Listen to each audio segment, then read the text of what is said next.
Assalamualaikum warahmatullahi wabarakatuh. Kembali lagi bersama kami di Jalan Cahaya Channel. Bagaimana kabar kalian? Semoga kabarnya baik-baik saja. Pada kesempatan kali ini, admin akan berbagi tentang kajian Islami yang sangat menyenangkan dan semoga bisa bermanfaat untuk kita semua. Amin. Sebelum masuk dalam pembahasan, alangkah baiknya jika kalian tekan dulu tombol subscribe dan tombol loncengnya juga ya. Kalau sudah, terima kasih. Ini sebetulnya problem. Sehingga saya kesini ini sebetulnya tidak pernah merasa ibadah. Ini bukan dakwah, ini show dakwah. Jadi yang namanya dakwah itu ya orang-orang di kampung nggak bisa ngaji diajarin ngaji, seperti saya di Jogja, di Rembang. Kalau ini show dakwah, dan ini ada agak kesalahan karena mondoknya hanya 3 bulan. Jadi tidak bisa bedakan mana dakwah, mana show dakwah. Ini jelas show itu. Mungkin yang benar-benar dakwah yang sekarang sedang bikin masjid di pedalaman Kalimantan, pedalaman Sulawesi, atau saudara-saudara kita yang di Korea. Saya kemarin di Korea itu dakwah betul. Kalau ini agak-agak tontonan. Ya tapi masih bagus lah melihat wajahnya Habib ulama itu ibadah. Tapi begini ya, yang jelas saya berharap sekali saya diundang sekali ini saja, jangan diulang. Karena mencintai ulama itu baik, tapi ngatur ulama itu dosa. Ini murah. Jadi ini harus dicatat. Jadi Imam Malik itu kalau diundang tuh marah, meskipun yang undang tuh seorang raja zaman itu, Harun ar-Rasyid. Beliau minta supaya Imam Malik baca Muwatta di istana untuk anak-anaknya, padahal seorang presiden mau ngajari anak-anaknya. Imam Malik marah, masyhur gitu.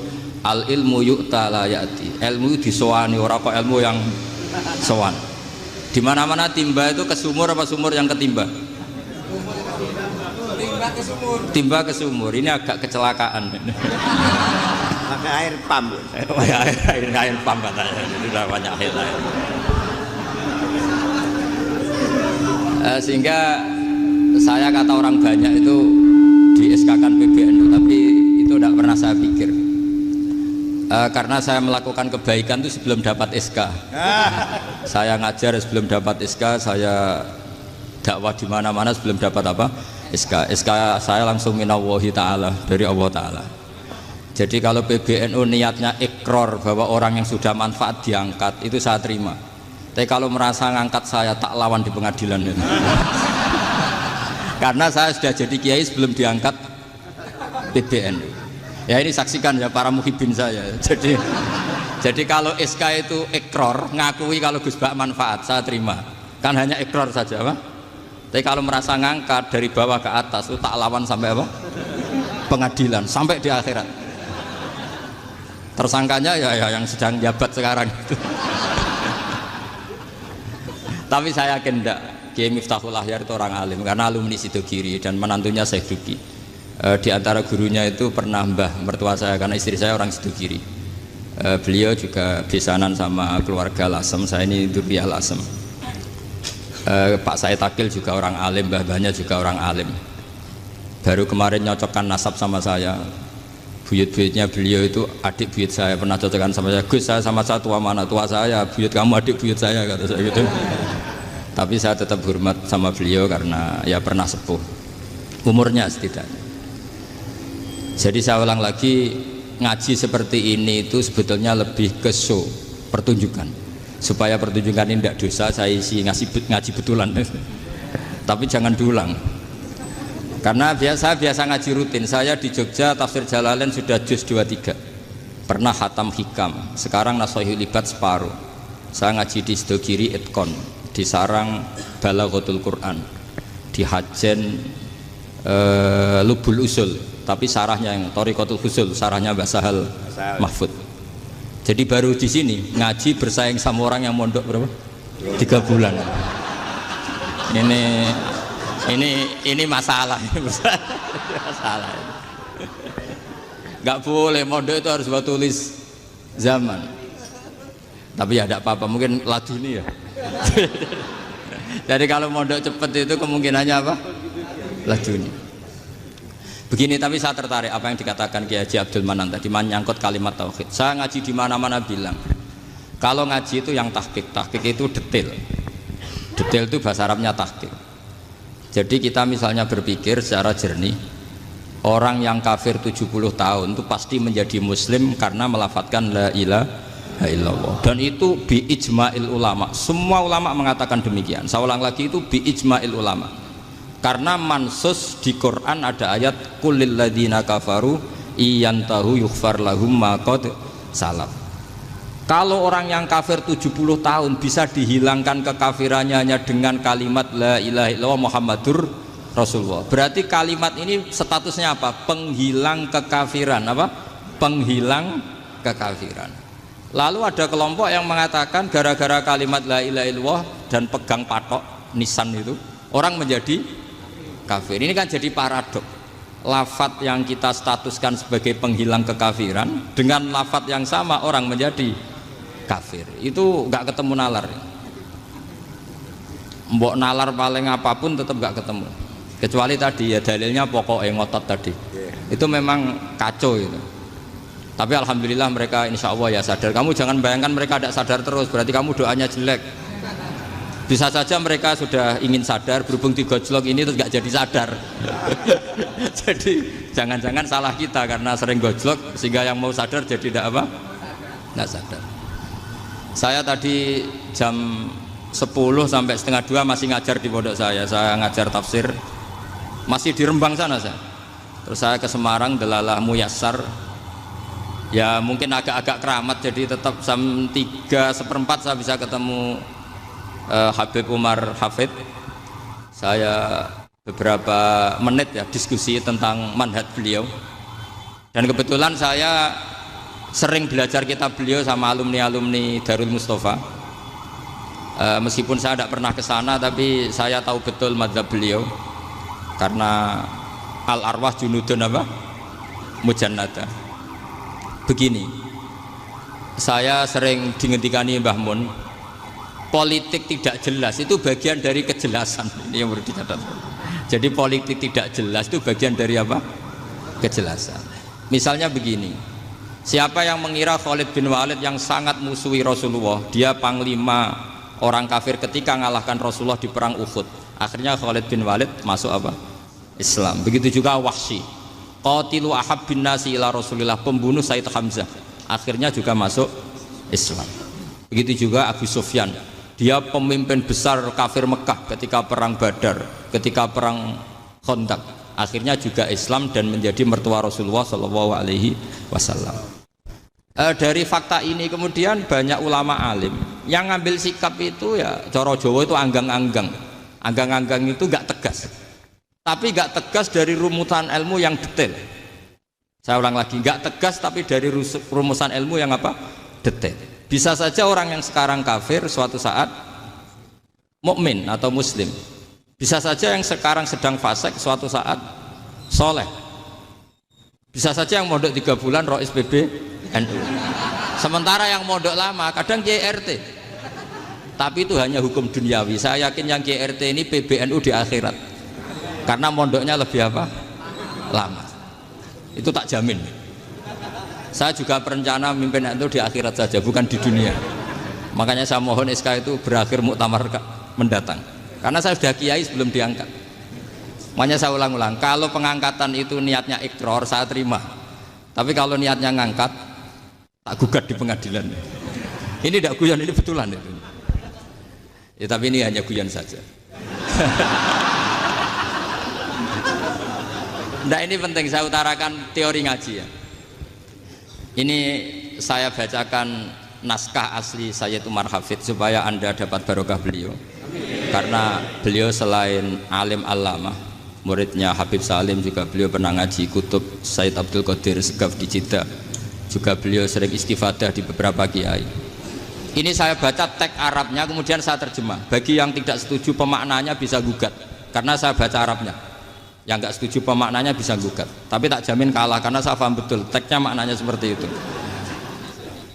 Logikanya tadi ya, ketika Rasulullah ngambil sikap tegas kepada qatilu Hamzah yaitu Wahsy, Dan ketika Rasulullah ngambil sikap tegas pada orang-orang yang mengalahkan beliau di perang Uhud, kaifa yuflihu qaumun fa'alu bi anbiya'ihim hakadha, bagaimana mereka jadi orang benar atau orang yang dapat kebahagiaan kalau mereka perlakuannya seperti Nabi seperti ini, yaitu Nabi sujja wajhu masyhur wa kusirat ruba, yaitu Nabi itu wajahnya terluka, gigi serinya tanggal. Orang-orang seperti ini tuh nggak akan bejo kalau orang Jawa, nggak akan falah. Tapi apa yang terjadi? Allah menurunkan ayat laisa laka minal amri syai'un aw yatuba 'alaihim aw yu'adzibahum. Muhammad itu bukan wilayah kamu ngecap orang, menstigmasi orang itu tidak wilayah kamu. Saya bisa saja mengampuni mereka atau menyiksa saya itu atau menyiksa mereka itu wilayah saya, kata Allah. Saya bisa saja mengampuni mereka atau menyiksa mereka itu wilayah saya. Sehingga akhirnya apa? Rasulullah tidak ngambil sikap yang mungkin orang lain mengatakan itu tidak tegas. Tapi itu kearifan. Betul, akhirnya Wahsy malah masuk Islam. Khalid bin Walid panglimanya juga masuk Islam. Dan beberapa orang kafir juga masuk Islam, termasuk mimpinihim, ketuanya yaitu Abu Sufyan. Ini penting saya utarakan. Makanya ini saya baca pembenaran dari konstruksi pikiran tadi. Nah ini supaya khas. Ini khasnya orang mondok 10 tahun ini. Jadi ini tak baca ini. Nah, biar jelas ini nanti tagnya persis ya, tidak saya rubah. Ini di kitabnya Habib Umar Hafid, namanya itu Taujihun Nabi Limardoti Bari. Kalau diterjemah ya mengarahkan orang yang sadar. Nabi itu orang yang sadar. Ya sampai ini termasuk orang yang sadar. Limardoti Robbi, menuju mendapat ridho Tuhan atau Allah Subhanahu Wa Taala. Saya baca tagnya ini di halaman 179. Ini tidak ada yang saya rubah, tidak saya kurangi. Bismillahirrahmanirrahim. Fala buddha an nuwattina qulubana ala annana khodamatu ahli hadal qaul wa yattali'u Allah min qulubina annana na'taqidu imkaniyata ayyasfa'a fi ahadina yaumal qiyamati man huwal ana kafirun yuslimu faya'lu sya'nu indal haqqi fayakunu sababan li kholasika fil qiyamah yumkinu dzalik.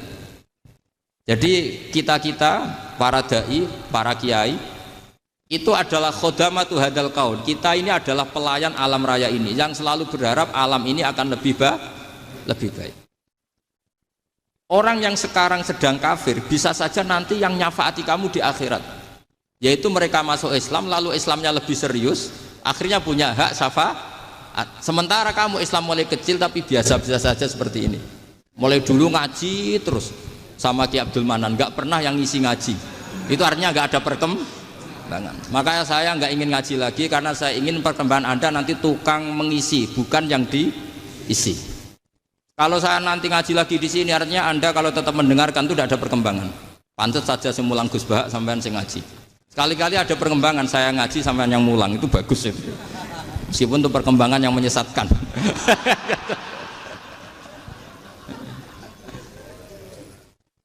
Ini penting saya utarakan. Ini dawuhnya Said Umar ya. Orang yang sekarang sedang kafir bisa saja orang ini nanti nyafaati kamu, yaitu beliau orang ini Islam, kemudian Islamnya serius, maka punya hak syafaat. Sementara kamu Islamnya biasa-biasa saja. Itu masyhur kayak Sayyidina Umar. Sayyidina Umar Islam di hari itu langsung makomnya makom yang a'la, sehingga mengalahkan yang sudah Islam lebih lama. Karena Islamnya Umar itu menjadi izzatul Islam betul. Makanya jangan benci orang tegas teman-teman, kadang ya ada baiknya. Abu Bakar itu sudah Islam tapi layinal janib, orangnya santun. Kalau dipisoi orang yang menengahi lah kira-kira seperti itu. Begitu juga Bilal, Ammar, Suhaib. Singkat cerita, Rasulullah itu sering dibully ya, sering disiksa orang-orang kafir. Rasulullah berharap, wah kalau yang Islam gini terus repot. Melihat Umar ini petarung di pasar Uka, dia dapat uang itu kalau tarung, menangan. Kata Rasulullah, kalau ini yang Islam ya bagus. Beliau berdoa, Allahumma aizal Islam bi Umar. Itu kira-kira 2 hari dari doa beliau, Umar masuk Islam. Itu pertama masuk Islam itu orang-orang kafir diparani. Kalau kamu ganggu Rasulullah Muhammad tak bunuh. Semenjak itu orang kafir yang gentenan sembunyi. Sehingga kata para mereka yang Islam selalu jaya mut aslama Umar, ketika Umar masuk Islam. Itu dalam 1 hari Islam itu Rasulullah sudah ngendikan Umar yang Islam sehari ini imannya kalau ditimbang separuh ahli dunia masih unggul sama Islamnya Umar. Nah, bisa saja seperti itu. Jadi saya minta sama teman-teman yang mencintai ilmu, tidak tegas itu bagian dari ketegasan dalam ilmiah. Karena kita ini tidak mengendalikan dunia, tidak mengendalikan hidayat, hanya Allah piyambak yang ngasih apa? Hidayat. Maka sikap kita laisa laka minal amri syai'un aw yatuba alaihim aw yu'adzibahum. Rasulullah yang ahabbul khalqi ilallah saja tidak boleh tegas karena semuanya potensi itu ada. Cuma kita tegas dalam kebenaran saja, tapi nggak perlu tegas dalam mengawal kebenaran. Kenapa demikian? Karena Islam ini agama yang akan dijaga Allah ila yaumil. Yang jaga Islam bukan PBNU, bukan PP Muhammadiyah, bukan kiai. Yang menjaga Islam namun Allah Subhanahu wa ta'ala. Makanya Sayyidina Umar itu kalau disuruh mikir Islam itu nggak mau betul. Masyhur itu dalam tarikh-tarikh. Umar mimpin itu sukses, banyak futuhat. Singkat cerita akhirnya orang tuh kelangenan, wah kalau Umar meninggal kayak apa. Sehingga Abdullah bin Umar setiap jalan-jalan tuh dibully, kalau sekarang dibully. Ya Abdullah bin Umar, bapak kamu itu gimana? Sudah sepuh mau meninggal kok tidak suksesi. Kalau saja ada orang penggembala kemudian meninggalkan kambingnya di hutan, kamu anggap orang yang mudoyik enggak, menyanyiakan kambing itu enggak? Ya iya, kata Abdullah bin Umar. Apalagi amru hadil umat ini mau ditinggal gelanggang, nanti suatu saat Umar meninggal. Mbok yo suksesi supaya jelas.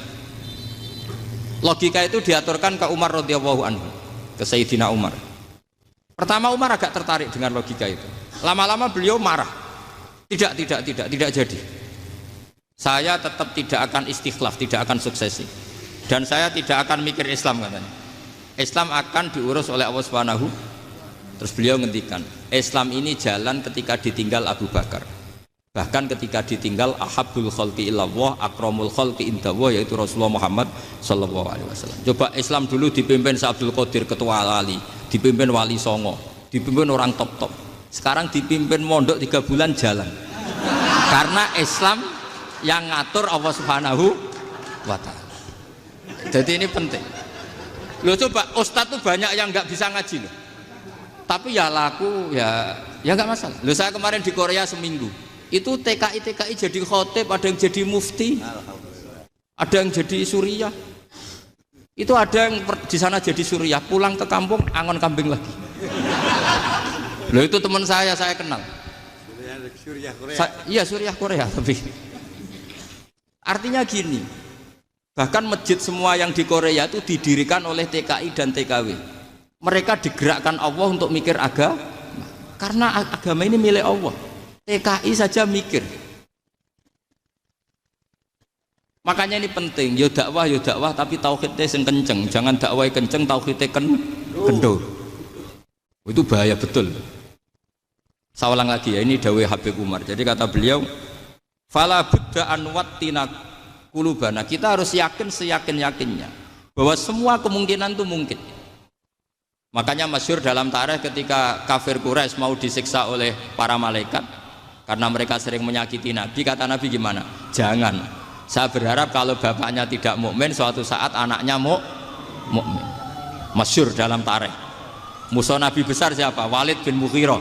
Punya anak Khalid bin Walid. Abu Lahab punya anak Darrah, itu mukminah yang baik.